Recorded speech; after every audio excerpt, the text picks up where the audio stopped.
sebagian sepanjang tidak mengandung unsur nilai dan informasi pribadi pihak lain.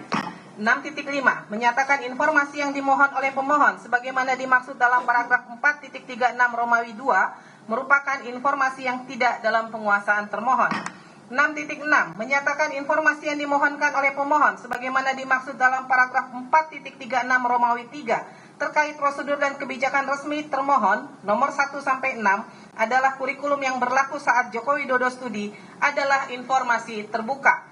6.7 menyatakan informasi yang dimohon oleh pemohon sebagaimana dimaksud dalam paragraf 4.36 Romawi 3 terkait prosedur dan kebijakan resmi termohon nomor 7-10 merupakan informasi terbuka.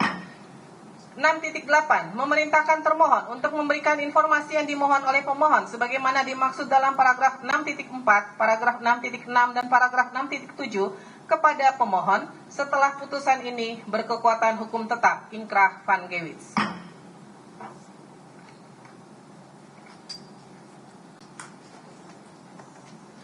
Tes.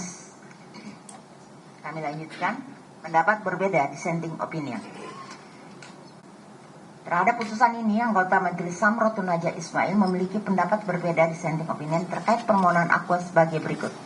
7.1 menimbang bahwa berdasarkan ketentuan Pasal 22 Undang-Undang KIP ayat 1, setiap pemohon informasi publik dapat mengajukan permintaan untuk memperoleh informasi publik kepada badan publik terkait secara tertulis atau tidak tertulis.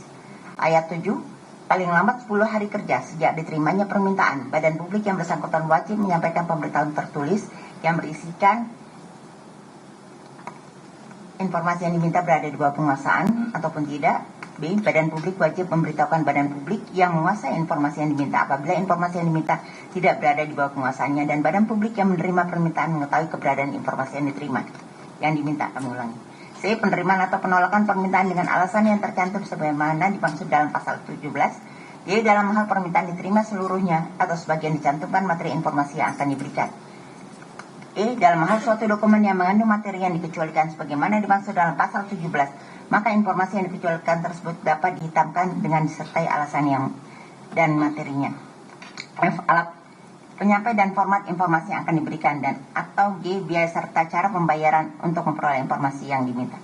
Ayat 8. Badan publik yang bersangkutan dapat memperpanjang waktu untuk mengirimkan pemberitahuan sebagaimana dimaksud pada ayat 7 paling lambat 7 hari kerja berikutnya dengan memberikan alasan secara tertulis.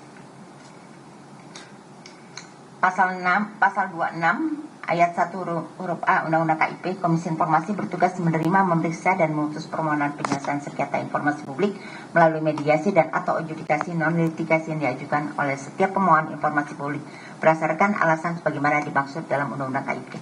Pasal 36 Undang-Undang KIP ayat 1. Keberatan diajukan oleh pemohon informasi publik dalam jangka waktu paling lambat 30 hari kerja setelah ditemukannya alasan sebagaimana dimaksud dalam pasal 35 ayat 1. Ayat 2, atasan pejabat sebagaimana dimaksud dalam pasal dalam pasal 35 ayat 1 memberikan tanggapan atas keberatan yang diajukan oleh pemohon informasi publik dalam jangka waktu paling lambat 30 hari kerja sejak diterimanya keberatan secara tertulis. Pasal 37 ayat 2 Undang-Undang KIP, upaya penyelesaian sengketa informasi publik diajukan dalam waktu paling lambat 14 hari kerja setelah diterimanya tanggapan tertulis dari atasan pejabat sebagaimana dimaksud dalam pasal 36 ayat 2. 7.2 menimbang bahwa berdasarkan ketentuan pasal 5 Perki PPSP nomor 1 tahun 2013 dinyatakan bahwa penyelesaian sengketa informasi publik melalui Komisi Informasi dapat ditempuh apabila A. Pemohon tidak puas terhadap tanggapan atas keberatan yang diberikan oleh atasan PPD, atau B. Pemohon tidak mendapatkan tanggapan atas keberatan yang telah diajukan kepada atasan PPD dalam jangka waktu 30 hari kerja sejak keberatan diterima oleh atasan PPD. 7.3 menimbang bahwa berdasarkan fakta yang diperoleh dalam persidangan sehingga menjadi fakta hukum bahwa pemohon mengajukan permohonan penyelesaian sengketa informasi kepada Komisi Informasi Pusat melalui surat tanggal 3 Oktober tahun 2025 yang diajukan melalui formulir sengketa informasi tanggal 13 Oktober 2025 dan diregistrasi pada tanggal 14 Oktober 2025. 7.4 menimbang bahwa berdasarkan penjelasan pada paragraf 7.1 paragraf 7.2 dan paragraf 7.3. Dengan demikian permohonan penyelesaian sengketa informasi akuo lebih jangka waktu ini ditentukan sebagaimana diatur pasal 37 Undang-Undang KIP Jungto pasal 5 huruf B dan pasal 13 huruf B Perki PPSP, di mana termohon memberikan tanggapan jawaban atas pemohon melalui surat pada tanggal 9 September 2025 yang dikirim dan diterima pada tanggal 11 September 2025, sehingga pemohon seharusnya mengajukan permohonan sengketa selambat-lambat